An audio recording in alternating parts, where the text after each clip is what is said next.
welcome back to another episode of Journey to Purpose. Today's guest is the wonderful and fascinating Kaylin Wood. Kaylin is a financial abundance coach. Kaylin, welcome. Thank you for being here. Thank you so much. I'm really excited to be here. First very easy question is, where in the world are you? I am in Denver, Colorado, USA. The place I've always wanted to visit, but I haven't yet managed. One day I will.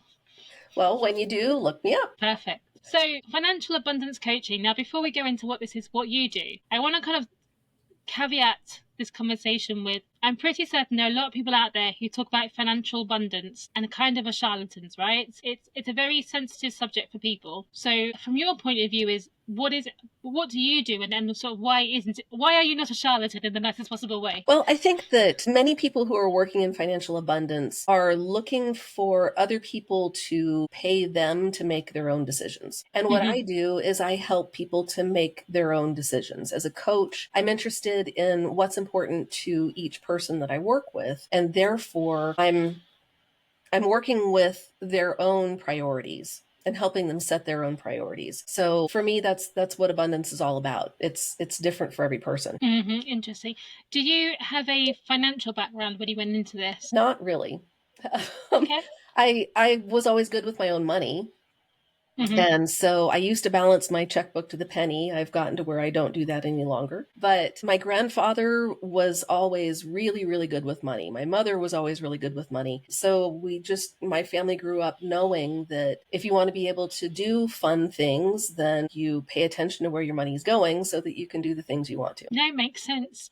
And when you're talking about abundance, what does abundance mean to you in this situation then? It really means what you want to do. Living a life that works for you. Living a life that's interesting and fun and brings you joy and brings your family joy. Sounds great. So let's talk about the transformation process. So why is financial abundance a thing which is so popular? And what does that, as abundance has different meanings to different people, how do you tailor what you do to help people find their version of that? Well, so part of the reason why abundance is so important and it's so talked about these days, of course, is that when people are talking about financial abundance, they're usually talking about having a gob of money, right? People talk about, well, if you're financially abundant, you can do whatever you want to do. You can have a boat, you can run your business from Crete, you can, whatever you want to do, right?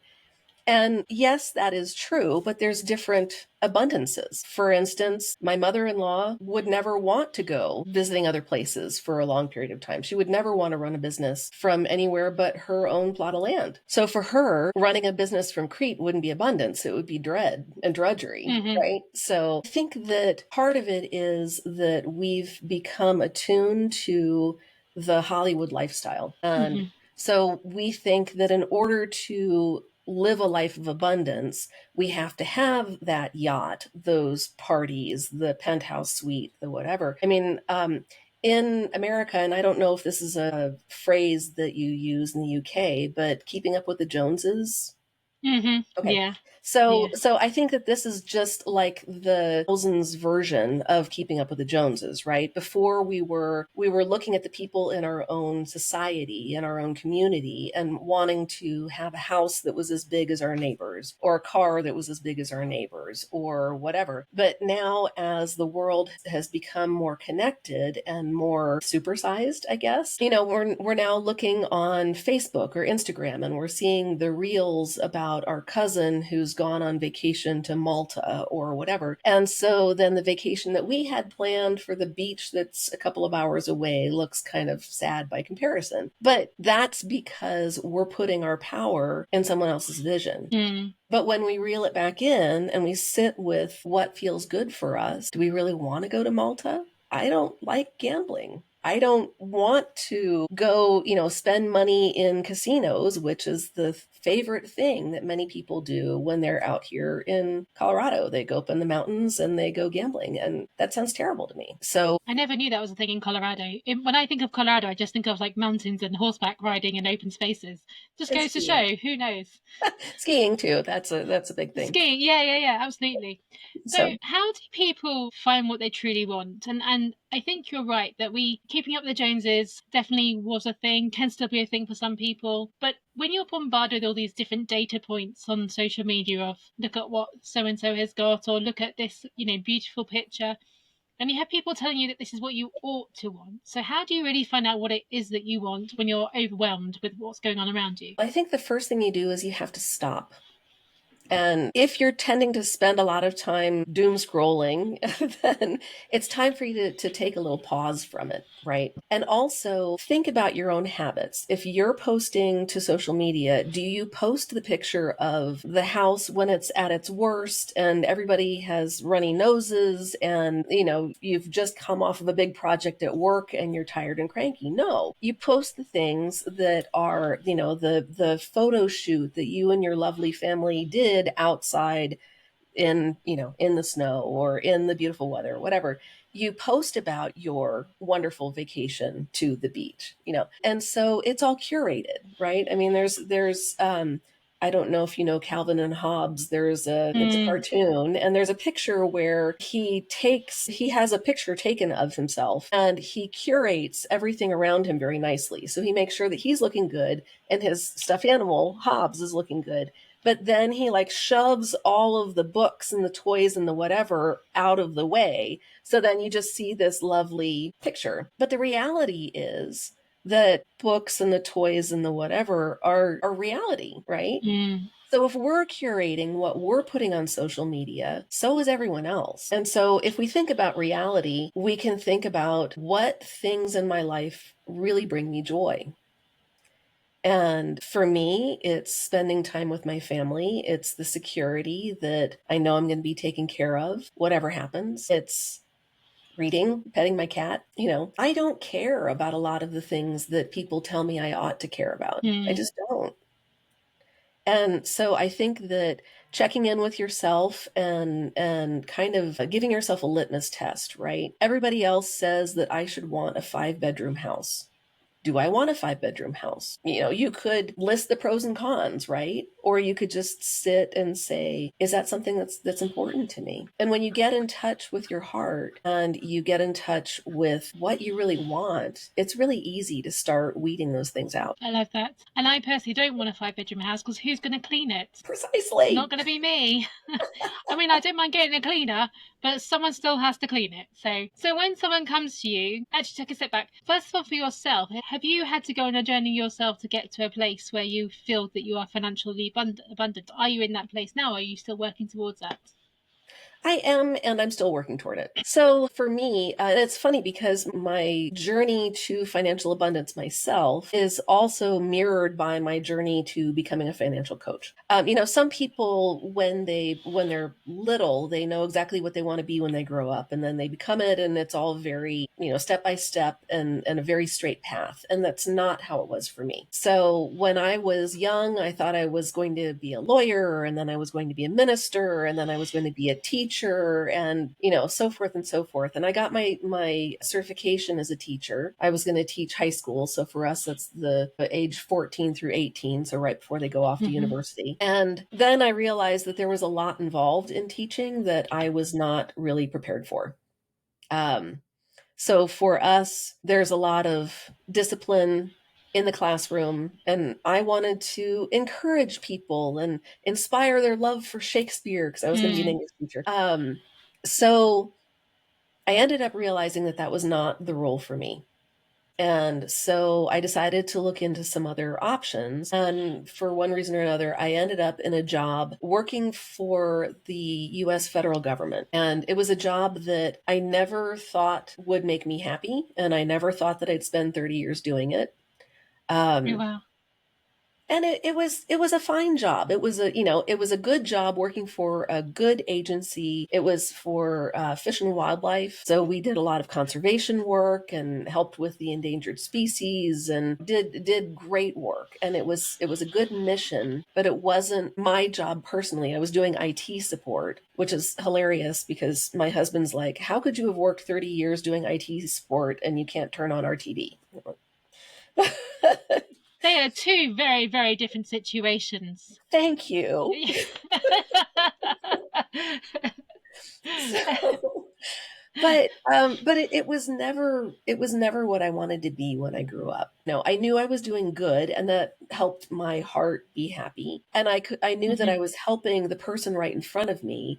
But I also knew that once I walked away from that problem, there was likely going to be another problem pop up for that person, right? Mm. So I was searching for something that would be more meaningful for me in my life. And when I decided that it was time for me to retire, I found out about this financial coaching option. And so I became certified as a financial coach. And partly it was because I had always been good with my money, and I learned, when I was very young about how to do that.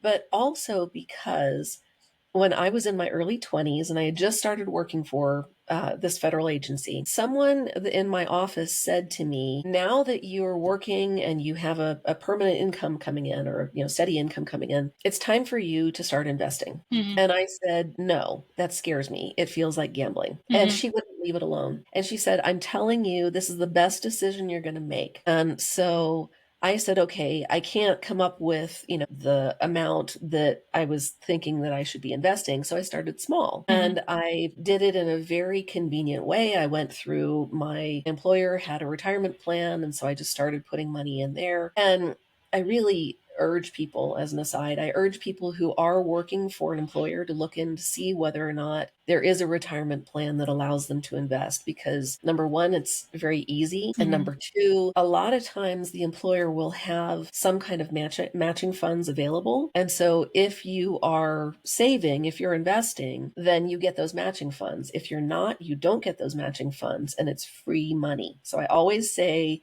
if you want to start your investing journey and you work for an employer, talk to them first. And if they don't have something that you can use, find one, because it really is the key to financial freedom, to financial abundance, to financial security. And so Hmm. because this woman wouldn't let it go, and she was a coworker, she had zero reason, she had no buy-in on me having financial abundance 30 years down the road, but she wouldn't let it go. And so for me, it has made it so that investing is not scary, so that my future is secure, so that I could retire earlier than I would have otherwise, because I have that money in the bank, well, in the stock market. And so I want to be able to do that with other people. I want to help them see how little bitty changes can change their future entirely. And it can change the future of their whole family and their children Hmm. and their lineage.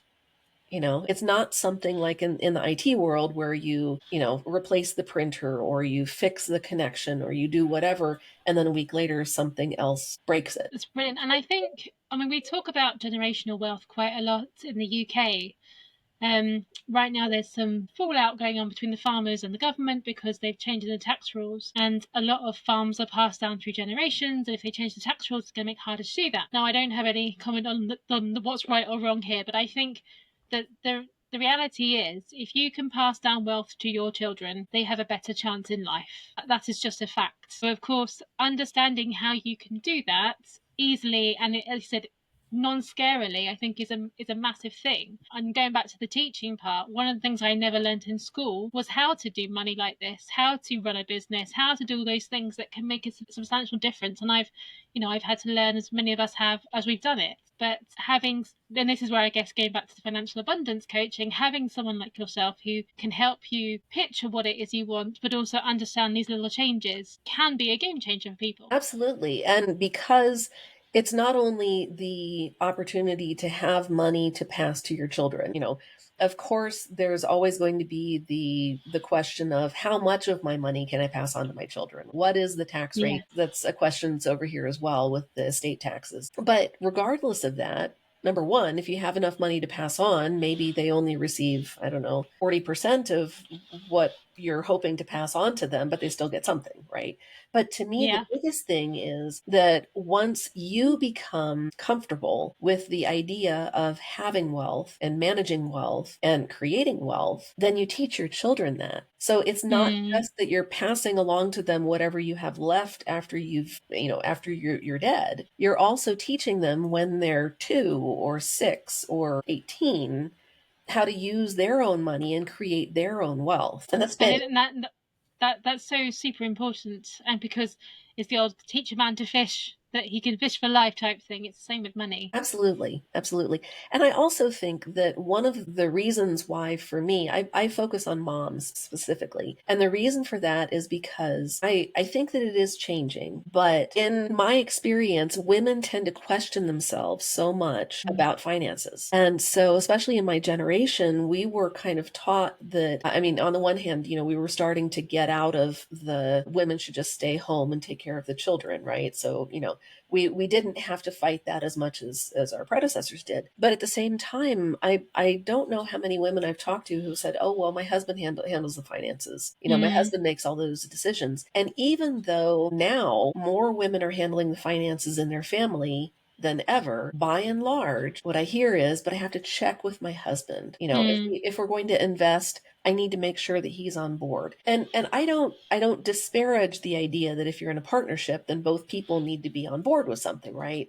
But it comes out a lot of times as well. I need to ask my husband. And that's the part that I think it's a confidence issue a lot of times. And when I start talking with women, many times they do have this confidence issue because they don't know how to start the ball rolling, right? And they look at all of the pictures of the financial guys, right? Stockbrokers and Wall Street and also and so forth. And it's almost always men. Mm. And so we get this subtle message that finances are for men and women can't do it or don't know how, and pat on the head. It's all okay. The men will take care of it. And I don't know that anybody is trying to make that impression on us, Mm-hmm. but just because of what we see, we tend to think of banker equals man in suit. Mm-hmm. Yeah, it's true. And like I say, I think you're right. It's shifting, but the stereotypes are there for a reason. And subconsciously, we take these things on board, and it creates that extra barrier mentally to what you're trying to promote here, which is we can take control and we can make our own decisions fundamentally. Yeah, 100%.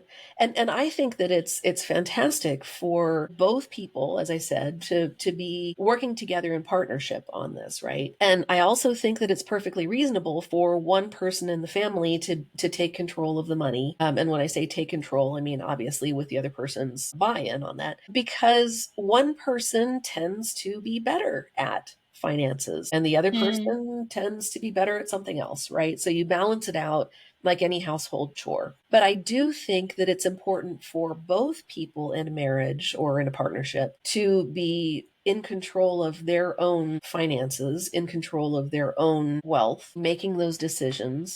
So, for instance, many women might say, okay, so even if I'm the person who's in charge of the finances, we're going to rely on my husband's retirement account Mm-hmm. or my partner's retirement account. And so they just invest in the husband's retirement account. But then what happens if there's a divorce? Mm.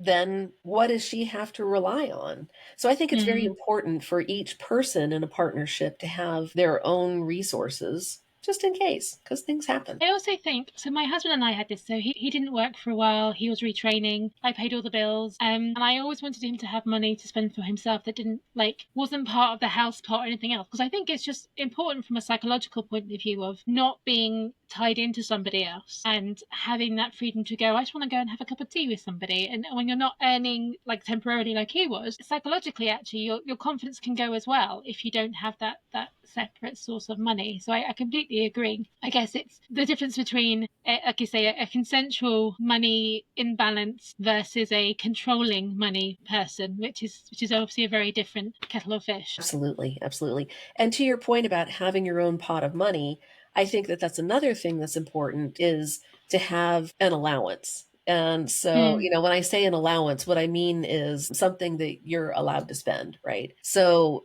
I always recommend to as a model to start with, and then, people can do what they want, right? And I'm all about people having their own choice. But I always recommend that you start with saying, hey, this is the money that's coming in, whether it's from me, whether it's from my partner, whether it's from both of us, whatever. And the money that's coming in goes into a joint account. But then each person gets the same amount transferred to their own individual account. So the same Mm. amount, meaning that if you have $100 of allowance every month or whatever it is, that each person in the marriage, in the relationship, gets that same amount. So it doesn't matter if you're the breadwinner or if you're temporarily out of work or if you stayed home to take care of the children, both of you get the same amount. And whatever you spend that amount on is your business. So if you drink all of it in coffee shops, if you spend all of it on going to see your family out of town or buying jewelry or whatever, it doesn't matter. It's yours. I love that. What do you say to people who kind of go, well, in the relationship, I earn the most money, so I should have the biggest pot of money to spend? I have not personally encountered that. I don't know whether it's because of the clients that I have, I typically tend to work with women, and women tend to be much more of the web creation, the support, the, making connections, whereas men, this is very stereotypical, but it is, men tend to be very competitive. And so I have not had that personally, but I would say if somebody came to me and said that, would be like, well, what kind of partnership is this? If you're the person who's earning the most money, have you and your partner not decided to share a life? And if you're sharing a life, then don't you want your partner to have the same freedoms that you do? And if not, then maybe you guys should be going into counseling. And if you do, then you can decide, okay, I don't want $100 of allowance. I want $500 of allowance. And so therefore you make $500 of allowance available to your spouse. That's my recommendation. But of course, there are times where one spouse feels like they need more and the other one feels like they need less. And so if they want to do something where one gets 500 and one gets 200, it's their money. It's their relationship. They get to choose. I only make my recommendations. I mean, I think it comes down to, like you say, having that conversation and the communication and making sure that both parties are in a good place together. When people come and work with you, what is that process like? Is there and again, we're all unique, we're all different, but do you have a stereotypical sort of journey that people go through with you? Well, mostly I have been working within the last several years, I've been working with clients in a group coaching program instead of one-on-one, because I find for a couple of different reasons, it's better for me because I have more freedom. It's better for them because they make connections and they can see their own journey through other people's eyes. And also they can do it much more at their own pace. So instead of having to wait to discuss things, they can go online and watch the video modules, post things, etc. So, but the group coaching does tend to work much better for most people, I think. So what I start out with, and one thing that I haven't actually talked about yet in this interview is that I believe very strongly in energy and doing energy work to really connect more closely with yourself. So I'm not an expert, so I bring in experts who do help our membership with things like tapping and meditations and breath work and so forth, because I find that in our society, we tend to live very much in our head, And so, especially finances, because everything is, well, it's cut and dried. It's all math, right? And so A plus B has to equal C. But the fact of the matter is that when you really get down to abundance, you really do have to have the understanding that abundance is real, that you're worthy of it, that it's coming to you, or that you already have it, And so a lot of the pieces that I do, especially to start with, is I start helping people with the logical things, right? With the tracking and the budgeting and making decisions about how they want to spend their money and getting comfortable with the idea of investing and so forth. But also with this understanding that, abundance is mine, that money is mine. I may not see it yet, but I know it's there. I know it's here. I know it's here. I know it's coming to me. And it really is critical when people get into that mindset of understanding that regardless of what their bank account looks like right now, if their future is to have financial abundance, it will come. And when they understand it and they believe in it, they'll start taking the steps that make it happen. I love that. Have you got stories that you can share of people who've been through and kind of give an example of the difference that it can make for somebody, this process that you work through with them? Well, I would say, in terms of the actual process, the story that sticks out for me was one woman she just felt overwhelmed all the time. And she was moving money back and forth to make sure that she covered her student loans, that their bills were covered, that, that she was paying enough on the credit cards to keep themselves out of a hole. But she never felt that confidence that they would have enough, even though every month they did have enough to cover at least the basics, right? And so she never Mm-hmm. saved anything. And so we had a conversation about putting aside a little bit of money. And so she said, well, I don't really know what that would look like. And I said, well, my husband wanted to buy a big screen TV, which, is now several years old. So I'm sure that it's a little screen TV compared to what some people have. And so I said, well, we decided that we were going to save up for this. And so we just put $25 a month into an account.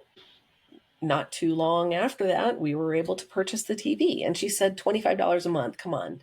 And I said, no, it's true. And so then I started getting her to do the same thing. And she wrote me like this love letter saying, I never understood how doing something like that could change my life. And I have been able to do things that I never thought were possible just because I started moving little amounts of money that I didn't even miss after the first couple of months. I didn't even think about it because I help people to set it up on autopilot so that they're not even looking at the money being moved. It just automatically gets moved. I said $25 a month. It was $25 a week. I apologize. But just because of being able to move that automatically. So when something gets moved out of our paycheck, we tend to forget about it. It hurts a little bit at first, right?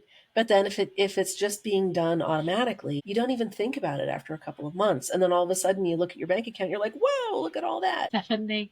Do you, that brings up a really good point around debt versus, I guess, credit or abundance, really. Do you look at people, how they're managing their debt as well, or is that something you don't do? Absolutely. I think that one of the biggest things is that people don't realize how deep of a hole they can get themselves in with credit. And so I help them with a process that helps them identify which debt to tackle first. And of course, I understand that sometimes you're in a situation where it's hard to get yourself out of debt. For sure. But I think that it is always possible. And I think that it's life-changing. And so when you can figure out a way to do it that doesn't just feel like it's like soul sucking and it's just hard work all the time, if you can find something that is a little easier and that makes you can track it and see the progress that you're making. And once you pay off the first debt and you start working on the second debt, it's like, whoa, and then when you're paying off your third debt, it's like, whoa, and you really feel like, oh yeah, I can do this. I can have abundance. I have a client who paid off $10,000 in credit card debt. And it just, to her, she said, it just took such a weight off of my shoulders because now she doesn't have any credit card debt any longer. And that's being able to say that and know that the money that was going into somebody else's pockets because you were paying the interest on all of those loans, right? When that money isn't going to pay somebody else, it's coming to pay you. I do think debt is such a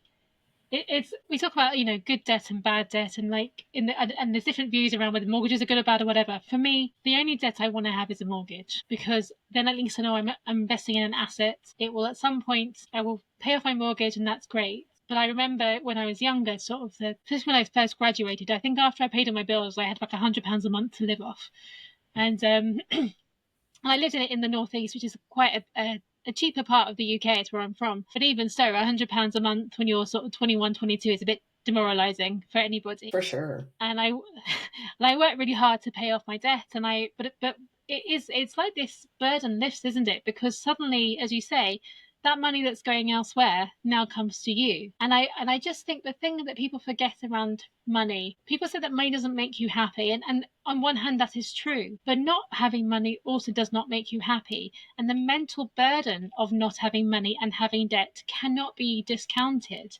And Absolutely. so it's about shifting this idea of good debt, bad debt. I mean, it's different for each people, but having that path to freedom, I think, is so important. Yes, for sure.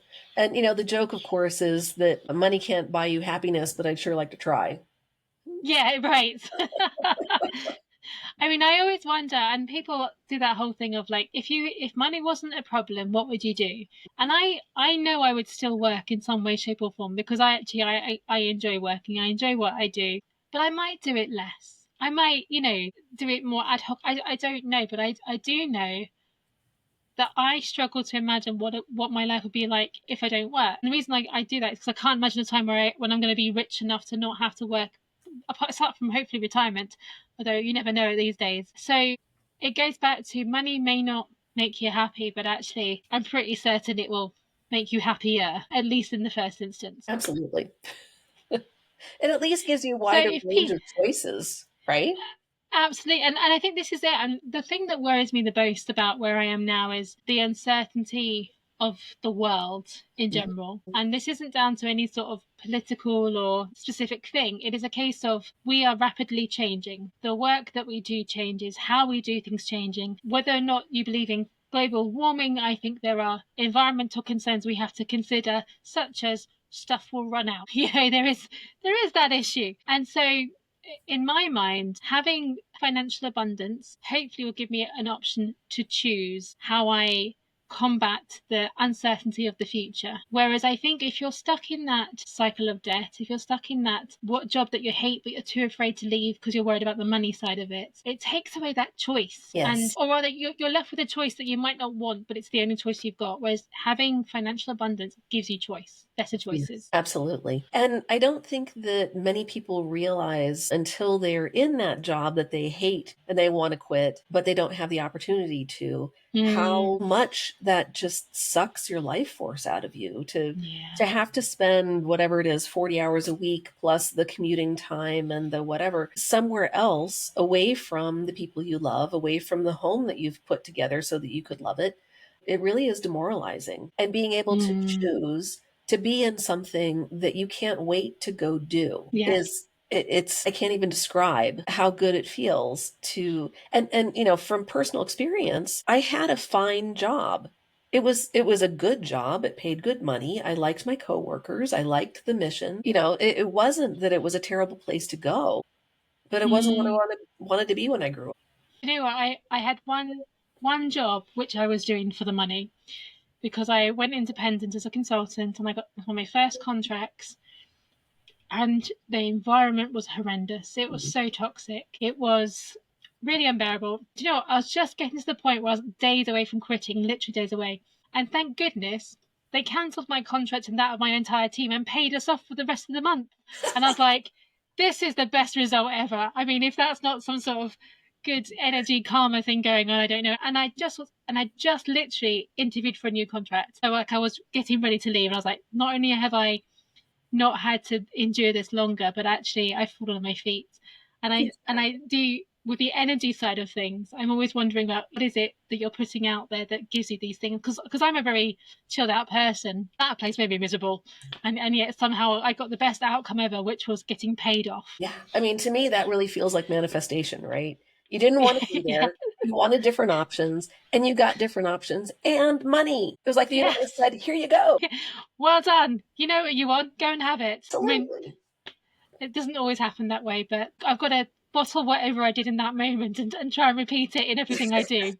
Exactly. I'm betting that you were imagining yourself in this new contract Yeah, and maybe. imagining Yeah. yourself away from this toxic work environment. Yeah. So, focusing your energy. I mean, the saying is where focus goes, energy flows. Mm, Right. And so if all you're thinking about is this rotten work environment, but the good paycheck, right? And dreading it and just saying, I'll never be able to leave and I'll never find anything better, that's what's going to happen. But if you mm, start thinking to yourself, I'm worth more than this, I'm worth having good coworkers, I'm worth having a better paycheck, then not only are you going to be like opening yourself up to that possibility, right? But when possibilities happen, when they fall into your lap, you recognize them. And so Yeah. you're willing to take the time to go for the interview, or to, spend your weekend updating your resume, your CV. Is that what it is? See, Okay. we can speak English.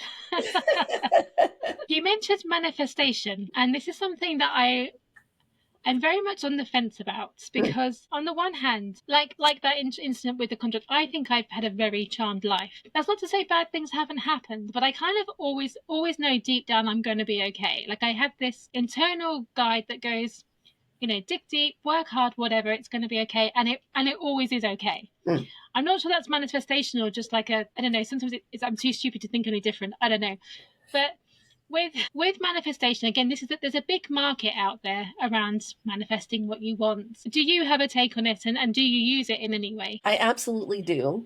And I do. So I have a take on it, and I use it.